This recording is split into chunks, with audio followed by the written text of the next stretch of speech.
రేపు బుధవారం ఉండ్రాళ్ల తదియ, పైగా సంకష్టహర చతుర్థితో కలిసి వచ్చింది. భాద్రపద బహుళ తదియ రోజున సద్గతులు పొందే నిమిత్తం ఆచరించే వ్రతమే ఉండ్రాళ్ల తదియ. అంటే భాద్రపద బహుళ తదియ. బుధవారమైన ఈ రోజున ఈ నోమును చేసుకోవాలి. అలాగే ఈ రోజు ఉండ్రాళ్ల తదితో పాటు సంకష్టహర చతుర్థిని కూడా జరుపుకోవాలి. తదియ తిథి మంగళవారం రాత్రి 8:40 నుంచి సెప్టెంబర్ 10వ తేదీ బుధవారం రాత్రి 6:27 వరకు ఉంది. తర్వాత చవితి తిథి వస్తుంది. సూర్యోదయ సమయంలో తదియ తిథి ఉంది కాబట్టి ఈ రోజున మనం ఉండ్రాళ్ల తద్దిని జరుపుకోవాలి. ఎందుకంటే ఉండ్రాళ్ల తద్ది నోమును ఉదయం ఆచరించాలి కాబట్టి బుధవారం రోజు ఉదయాన్నే మనము ఉండ్రాళ్ల తద్దిని జరుపుకోవాలి. మరి ఈ రోజునే సంకష్టహర చతుర్థిని ఎందుకు జరుపుకోవాలి అంటే, ఎప్పుడైనా సరే సంకష్టహర చతుర్థిని రాత్రి చవితి తిథి ఉన్న సమయంలోనే జరుపుకోవాలి. మరి ఈ 10వ తారీఖు బుధవారం రోజున రాత్రి సమయంలో చవితి తిథి ఉంది. ఈ చవితి తిథి సెప్టెంబర్ 10వ తేదీ సాయంత్రం 6:27 ప్రారంభమై సెప్టెంబర్ 11వ తేదీ మధ్యాహ్నం 12:45 వరకు పూర్తి అవుతుంది. కాబట్టి బుధవారం రోజునే సంకష్టహర చతుర్థిని కూడా జరుపుకుంటారు. భక్తి విశ్వాసాలతో నిష్టానుసారంగా ఆచరించిన వారికి సర్వాభీష్ట సిద్ధిని కలిగించే స్త్రీలు నోచుకునే వ్రతమే ఉండ్రాళ్ల తదియ. దీన్నే మోదక తృతీయ అనే పేరు కూడా ఉంది. ప్రత్యేకంగా ఉండ్రాళ్ల నివేదన కలిగిన నోము కావడం వల్ల తద్ది అనే మాట 3వ రోజు అంటే తదియ 3వ అర్థంతో వస్తుంది కాబట్టి దీన్ని ఉండ్రాళ్ల తద్దిగా పిలుస్తారు. మరి ఎంతో పవిత్రమైన విశిష్టమైన ఈ తదియ రోజున ఈ తదియ కథను విన్నా, చదివినా, చెప్పినా, వినిపించినా సకల శుభాలు కలుగుతాయి. జన్మల దోషాలు తొలగి కోటి జన్మల పుణ్యం వస్తుంది. మరి ఆ కథ ఏంటో ఇప్పుడు ఈ వీడియోలో తెలుసుకుందాం. ఈ ఉండ్రాళ్ల తద్ది నోము గురించి సాక్షాత్తు పరమేశ్వరుడే పార్వతీదేవికి తెలియచేశాడని పురాణాలు చెప్తున్నాయి. పూర్వం కైలాస పర్వతంపై కూర్చొని ఉన్న శివుడితో పార్వతి ఇలా పలుకుతుంది: స్వామి, స్త్రీలకు సౌభాగ్యాన్ని కలిగించేది, మంచి సంతానాన్ని, ఐశ్వర్యాన్ని ఇచ్చే వ్రతాన్ని తెలియజేయండి అని కోరుకుంటుంది. దానికి ఆ మహాశివుడు పార్వతీదేవితో ఇలా చెప్తాడు: దేవి, భాద్రపద మాస చవితి తిథి రోజున స్త్రీలకు సౌభాగ్యాన్ని మించి సంతాన ఐశ్వర్యాన్ని ఇచ్చే ఉండ్రాళ్ల తద్దె అనగా ఈ రోజున గౌరీ వ్రతాన్ని ఆచరించాలి. ఈ గౌరీ వ్రతానికి ముందు రోజునే తలారా స్నానం చేసి గోరింటాకు పెట్టుకోవాలి. తెల్లవారుజామునే లేచి రాత్రి వండిన పదార్థాలను 5 సౌభాగ్యవంతులైన స్త్రీలతో కలిసి భుజించాలి. రాత్రి వండిన పదార్థాలను అనగా ఈ రోజు తినవలసిన పదార్థాలు ముఖ్యంగా పొట్లకాయ కూర, గోంగూర, కాకరకాయి, ముద్దపప్పు, పెరుగన్నం. వీటిని తినడం వల్ల ఈ రోజు ఎంతో మంచి జరుగుతుంది. సూర్యోదయానికి ముందే 5 సౌభాగ్యవంతులైన స్త్రీలతో కలిసి ఈ భోజనాన్ని భుజించాలి. ఆ తర్వాత పగలంతా ఉపవాసం ఉండి సాయంత్రం పూట గౌరీదేవిని పూజించాలి. 5 ముడులు వేసిన దారాన్ని 5 దారపు పోగులతో కట్టినది ఈ విధంగా 7 తోరణాలను అమ్మవారి పక్కనే పెట్టి పూజించుకోవాలి. ఒక తోరం అమ్మవారికి, ఒకటి నోము చేసుకున్న వారికి, మిగిలిన 5 ముత్తైదువులకు పూజ తర్వాత కట్టాలి. బియ్యపు పిండిలో బెల్లం కలిపి పచ్చి చలిమిడి చేసి 5 ఉండ్రాళ్లను చేసి నైవేద్యంగా గౌరీదేవికి నివేదించాలి. పూజ తర్వాత చేతిలో అక్షంతలు ఉంచుకొని వ్రతకథ చెప్పుకోవాలి. అలాగే వ్రతం చేయించిన బ్రాహ్మణులకు దక్షిణ తాంబూలాలు ఇవ్వాలని పార్వతీదేవికి మహాశివుడు తెలియచేశాడు. అలాగే ఈ వ్రతకథను విని పూజను పూర్తి చేసుకున్న తర్వాత ఆ రోజు ఉపవాసం ఉన్న స్త్రీలందరూ కలిసి ఉయ్యాలలు ఊగాలి. ఈ విధంగా మహాశివుడు పార్వతీదేవికి ఈ వ్రతకథను తెలియచేశాడు. మరి ఈ ఉండ్రాళ్ల తదియ వ్రతకథ ఏమిటో ఇప్పుడు తెలుసుకుందాం. పూర్వం ఒక రాజు, ఆయనకి 7 భార్యలు ఉన్నా సరే ఆయన ఒక వేశ్యపై ఎక్కువ మక్కువను పెంచుకుంటాడు. ఒకనాడు భాద్రపద బహుళ తదియ రోజు రాజుగారి భార్యలందరూ కూడా ఉండ్రాళ్ల తద్ది అనే నోము నోచుకుంటున్నారని చెలికత్తెల ద్వారా విన్న వేశ్య అయిన చిత్రాంగి రాజుగారితో ఇలా పలుకుతుంది: నీవు వివాహం చేసుకున్న భార్యల చేత ఉండ్రాళ్ల తద్దె నోము నోయించుకుంటున్నావు. నేను ఒక వేశ్యనైన కారణంగా నన్ను నిర్లక్ష్యం చేస్తున్నావు కదా. నీ భార్యల మీద ఉన్న ప్రేమ నా మీద కూడా ఉంటే నేను కూడా ఉండ్రాళ్ల తద్ది నోము జరుపుకోవడానికి అవసరమైన సరుకులు సమకూర్చమని పలికింది. రాజు సరే అని సరుకులు పంపిస్తాడు.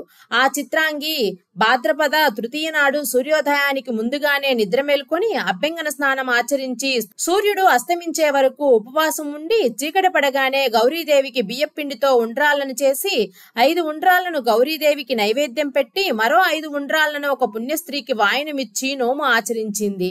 గౌరీదేవి అనుగ్రహాన్ని పొందినదై అలా 5 ఏళ్లు నిర్విఘ్నంగా నోము నోచుకొని ఉద్యాపన చేసిన ఫలితంగా అపవిత్ర అయిన ఆమె ఆ నోము ఫలంగా సద్గతిని పొందింది. దీనికి సంబంధించిన మరొక కథ కూడా ఇలా ఉంది. పూర్వం ఒక వేశ్య తన సౌందర్యంతో ఆ దేశపు రాజుగారిని వశపరుచుకుంటుంది. ఒక ఉండ్రాళ్ల తద్దెనాడు రాజుగారు ఆమెను నోము నోచుకోమని కోరారు. ఆమె అహంకారంతో దైవనిందన చేసి నోము నోచుకోలేదు. ఫలితంగా దొంగలు ఆమె సంపదనంతా దోచుకు వెళ్లారు. ఆ వేశ్య మహావ్యాధి బారిన పడింది. ఆ తర్వాత ఆమె రాజపురోహితుడి సలహాతో ఉండ్రాళ్ల తద్దె నోము నోచుకుని తన సంపదను తిరిగి పొంది ఆరోగ్యస్తురాలై శేష జీవితాన్ని ఆధ్యాత్మికంగా గడిపి మరణానంతరం గౌరీలోకానికి చేరుకుంది. ఒక గర్విష్ఠికే ఒక నోము వల్ల ఇంతటి సద్గతి లభించింది కదా. సత్ప్రవర్తనతో ఉండి నోచిన వారికి ఇక ఎంత ఉన్నత ఫలితం ఉంటుందో ఊహించుకొని సన్మార్గంలో నడవాలి. అదే ఈ కథలోని నీతి. గౌరీదేవి మహత్యాన్ని తెలిపే ఒక విశేషమైన కథను ఇప్పుడు తెలుసుకుందాం. ప్రతి సంవత్సరం ఉండ్రాళ్ల తద్ది నోముగా చేసుకోవడం అనాదిగా వస్తున్న ఆచారం. ఈ రోజు తప్పనిసరిగా గోంగూర పచ్చడిని పెరుగన్నంతో కలిపి తినాలి. ఇలా తింటే చాలు సమస్త దేవతల అనుగ్రహం మీకు లభిస్తుంది. ఆ గౌరీదేవి యొక్క పరిపూర్ణ అనుగ్రహం మీకు కలుగుతుంది. ప్రతి పూజలోనూ ముందు వినాయకుడి పూజ చేస్తాం.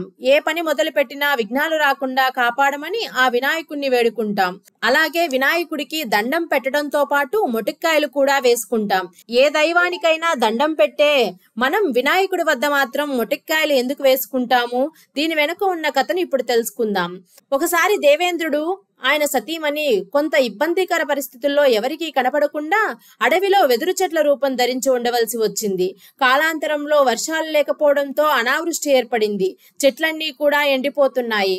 ఇంద్రుడు తాను ఇక్కడ ఉండి కూడా ఏమీ చేయలేకపోతున్నానే అని బాధపడతాడు. అలా చెట్లన్నీ ఎండిపోయి చనిపోతే అడవిలో జీవిస్తున్న జంతువులు, పక్షులు మొదలైన జీవులన్నీ ఏమైపోవాలి? ఏదో ఒకటి చేసి ఈ అడవిని రక్షించాలి అనుకుంటాడు ఇంద్రుడు. ఒకరోజు నారదుడు అక్కడికి వచ్చి దిగాలుగా ఉన్న వారిద్దరినీ చూసి ఇలా పలుకుతాడు. దేవేంద్ర, ఎందుకు అలా విచారంగా కనిపిస్తున్నారు అని అడిగాడు. దానికి ఇంద్రుడు, నారద మహర్షి, మీకు తెలియంది ఏముంటుంది? అనావృష్టి కారణంగా నీళ్లు లేక చెట్లన్నీ ఎండిపోతున్నాయి. నేనుండి కూడా ఏమీ చేయలేకపోతున్నాను అంటూ తన బాధను చెప్తాడు ఇంద్రుడు. అప్పుడు నారదుడు ఇలా అంటాడు, మహేంద్ర, విచారించకు. కష్టాలు కలకాలం ఉండవు కదా. మీ కష్టాలు తీరి మీరు అమరావతి వెళ్లే రోజు తప్పకుండా వస్తుంది. కొంతకాలం ఓపిక పట్టు అని ఓదార్చాడు నారదుడు. అప్పుడు ఇంద్రుడు, మహర్షి, నేను నా గురించి బాధపడటం లేదు. నేను ఇక్కడ ఉండి కూడా నాకు ఆశ్రయం ఇచ్చిన ఈ అడవికి ఏమీ చేయలేకపోతున్నాను అనేదే నా బాధ అని అంటాడు ఇంద్రుడు. అప్పుడు నారదుడు, అగస్త్య మహర్షి నది సప్తకం నుండి కావేరిని తీసుకుని ఇటువైపే వస్తున్నాడు. కొంకణ దేశంలో దాన్ని వదిలి వెళ్ళాలి అన్నది ఆయన నిర్ణయం. ఆయన్ని ప్రసన్నం చేసుకుంటే కావేరీ నది ఉత్తుంగ తరంగాలతో ఎగిసిపడుతూ ఈ అడవిలోనే ప్రవహిస్తుంది. ఇంకా అనావృష్టి కూడా ఉండదు. బాధపడకు అని చెప్తూ ఇలా ఆయన్ని ప్రసన్నం చేసుకోమని పలుకుతాడు. ఇంద్ర, ఇది జరగాలంటే మీరు ఒక పని చేయాలి. పార్వతీమాతను ముందుగా ప్రసన్నం చేసుకోవాలి. ఆమె ప్రసన్నురాలు కావాలి అంటే ఆమె ప్రియపుత్రుడు గణేశుణ్ణి పూజించాలి. అప్పుడు అన్ని సక్రమంగా జరిగిపోతాయి. మీకు మంచి రోజులు కూడా వస్తాయి అని సలహా ఇచ్చాడు. నారదుడు ఇచ్చిన సలహాను ఇంద్రుడు, శచీదేవి ఒప్పుకొని నారదుని సలహా మేరకు గణపతిని భక్తితో పూజించారు. అనేక రకాల ఫలాలు తెచ్చి భక్తితో నైవేద్యం పెట్టారు. దేదీప్యమానంగా ప్రకాశిస్తూ గణపతి ప్రత్యక్షమయ్యాడు. ఆ గణపతిని చూసి ఇంద్ర దంపతులిద్దరూ ఆనంద బాష్పాలతో అభిషేకం చేశారు. సంతోషించిన గణపతి ఇలా పలుకుతాడు, దేవేంద్ర, నీకేం కావాలో అడుగు అంటాడు. అప్పుడు ఇంద్రుడు, గణాధ్యక్ష, మాకు ఆశ్రయం ఇచ్చిన ఈ అడవి అనావృష్టి కారణంగా బాధపడుతుంది. నీరు లేక, వేడి భరించలేక ఇక్కడి చెట్లన్నీ చచ్చిపోతున్నాయి. పుష్కలంగా ఉండే నీటి ప్రవాహాన్ని ఇచ్చి వీటిని కాపాడు స్వామి అని ప్రార్థిస్తారు. అప్పుడు వినాయకుడు ఇలా అంటాడు, దేవేంద్ర, స్వర్గలోకమా, భూలోకమా, పాతాళమా, ఎక్కడి నుంచి జలధార కావాలో చెప్పు అని అడుగుతాడు. దానికి శచీ ఇంద్రులు, స్వామి, పరమేశ్వరుడు అంతటి వాడు అగస్త్య మహర్షి అయిన కైలాసం నుండి కావేరీ నదిని తీసుకుని వస్తున్నాడు. ఇది చాలా పవిత్రమైన జలం. దాన్ని ఇక్కడ ప్రవహింపచేస్తే అడవంతా సంతోషిస్తుంది అంటారు. ఆ మాటలు విని మీ కోరిక తీరుస్తాను అని చెప్పి అదృశ్యమవుతాడు గణపతి దేవుడు. అప్పటికే కావేరీ నదిని కమండలంలో నింపుకొని కొంకణ దేశం వైపు బయలుదేరాడు అగస్త్యుడు. గణపతి కాకి రూపంలో అగస్త్యుడి కమండలం మీద వాలాడు. ఆ సమయంలో కొంచెం పరాకుగా ఉన్నాడు. మహర్షి కాకిని అదిలించాడు. అది పారిపోతున్నట్లు నటించి మళ్లీ తిరిగి వచ్చి కమండలం మీద వాలి కమండలాన్ని తన కాళ్లతో తన్నుతుంది. అప్పుడు అగస్త్యుడి చేతిలో ఉన్న కమండలం కింద పడిపోయింది. దానిలో ఉన్న నీళ్లన్నీ కింద ఒలికిపోయాయి. అప్పుడు అగస్త్యుడు, అయ్యో పరమేశ్వర, నేను పడ్డ కష్టం వృధా అయిపోయిందే అని బాధపడతాడు. అంతలోనే మహర్షికి కోపం వచ్చి కాకిని కొట్టబోతాడు. కాకి ఆ విధంగా మాయమైపోతుంది. అగస్త్య మహర్షి ఆశ్చర్యంగా చూస్తూ అలాగే నిలబడిపోతాడు. అదే సమయంలో అగస్త్యుడికి ఎదురుగా ఒక బ్రహ్మచారి వచ్చి నిలబడతాడు. అప్పుడు మహర్షి ఇతడే ఇలా మాయావేషాలు వేస్తున్నాడు అని కోపంతో కొట్టబోతాడు. ఆ బ్రహ్మచారి పక్కకు జరగ్గా అగస్త్యుడి చెయ్యి అతడి తలకు తగిలింది. దొరకకుండా తప్పించుకుంటూ దూరం పారిపోతూ ముప్పతుప్పలు పెడతాడు ఆ బ్రహ్మచారి. అగస్త్య మహర్షి కోపంతో ఆ బ్రహ్మచారి వెంట పడతాడు. మహర్షి ఏమైనా సరే తన వెంట తెచ్చుకున్న పవిత్ర జలాన్ని పారబోసిన ఆ బ్రహ్మచారిని వదలకూడదు అనే నిశ్చయంతో ఆ బ్రహ్మచారి దొరకకపోతాడా అని చూస్తూ నిలబడ్డాడు మహర్షి. అదే సమయంలో శూర్పకర్ణం, లంబోదరం, ఏనుగుతల, ఎలుక వాహనంతో భవానీమాత కుమారుడు గణపతి తన గణాలతో వచ్చి నిలబడతాడు. కాకి రూపంలోనూ బ్రహ్మచారి రూపంలోనూ తన అల్లరి పెట్టింది గణపతి అని అర్థం చేసుకుంటాడు అగస్త్య మహర్షి. వెంటనే పశ్చాత్తాపంతో ఇలా పలుకుతాడు, అయ్యో గణాధ్యక్ష, వినాయక, నేనంత అపరాధిని, ఎంత పాపం చేశాను. నా పాపానికి నిష్కృతి లేదు. అపచారం చేశాను. నన్ను ఏం చేసినా పాపం లేదు. అవివేకంతో నిన్ను గుర్తించలేక కొట్టబోయాను. నన్ను క్షమించండి అంటూ గణపతి తల మీద ముట్టుకుంటూ ఏడ్చేస్తున్నాడు అగస్త్యుడు. అప్పుడు గణపతి చిరునవ్వుతో ఇలా పలుకుతాడు, అగస్త్య, పొరపాటు ఎవరికైనా సహజమే. నీ మీద నాకు కోపం లేదు. నీకేం కావాలో అడుగు అంటాడు. అప్పుడు అగస్త్యుడు, స్వామి, నేను చేసింది తప్పే. వివేకం వదిలేసి కోపంతో నీ తల మీద ముట్టాను అంటూ పశ్చాత్తాపంతోనూ బాధతోనూ తన తల మీద మళ్లీ మళ్లీ మొట్టుకుంటూ ఉంటాడు. కొంచెం సేపటికి తేరుకొని కింద పడిన కమండలాన్ని చేతిలోకి తీసుకొని శివార్చనకు కూడా నీరు మిగల్లేదు అన్నాడు దిగులుగా. అప్పుడు స్వామి, బాధపడకు, శివార్చనకు నీరు ఇస్తాను అని గణపతి తన తొండాన్ని చాపి కింద పడిన కావేరీ నీటిని తీసి తన కమండలాన్ని నింపి అగస్త్యుడికి ఇస్తాడు. గణపతి మహర్షితో ఇలా అంటాడు, మహర్షి, ఇంద్రుడి కోరిక మీద అడవిని రక్షించడానికి ఈ నీరు తీసుకోవాల్సి వచ్చింది. అదే కావేరీ నీటిని నా తొండంతో నీ కమండలాన్ని నింపుతున్నాను. శివార్చనకు ఇది పవిత్రమైన జలమే. నన్ను తల మీద మొట్టానన్న బాధతో నిన్ను తల మీద మొట్టుకున్నావు. ఇప్పటి నుంచి ఎవరైతే నా అనుగ్రహం పొందాలని నన్ను పూజించేటప్పుడు తల మీద మొట్టికాయలు మొట్టుకుంటారో వాళ్ళని వెంటనే అనుగ్రహించి వాళ్ళ కోరికలు తీరుస్తాను. నా తండ్రితో సమానవుడు నీవు. నీ మీద నాకు ఎటువంటి కోపమూ లేదు. ఈ వరానికి నువ్వు అర్హుడవే. నీ వలన నా భక్తులు తక్కువ పూజతో ఎక్కువ ఫలితాన్ని పొందుతారు అని చెప్పి ఇంకా ఎన్నో వరాలు అగస్త్య మహర్షికి ఇచ్చి అంతర్ధానమవుతాడు గణపతి. ఆనాటి నుండి ఎవరైతే గణపతి ముందు మోకరిల్లి నెత్తి మీద ముట్టికాయలు మొట్టుకుంటారో వారికి గణపతి యొక్క అనంతమైన అనుగ్రహ ఫలితం లభించడం మొదలైంది.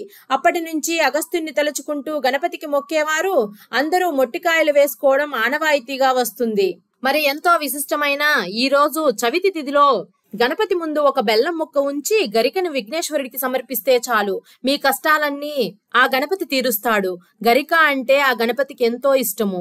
ఈ రోజు సాయంత్రం చంద్రోదయ కాలంలో అంటే బుధవారం సాయంత్రం చంద్రోదయ కాలంలో విఘ్నేశ్వరుడి ముందు గుంజీలు తీస్తే చాలు, విఘ్నేశ్వరుడు ఎంతో సంతోషించి మీ కోరికలన్నీ నెరవేరుస్తాడు. ఇప్పుడు ఈ వీడియోలో మనం గుంజిళ్లకు సంబంధించిన కథను కూడా తెలుసుకుందాం.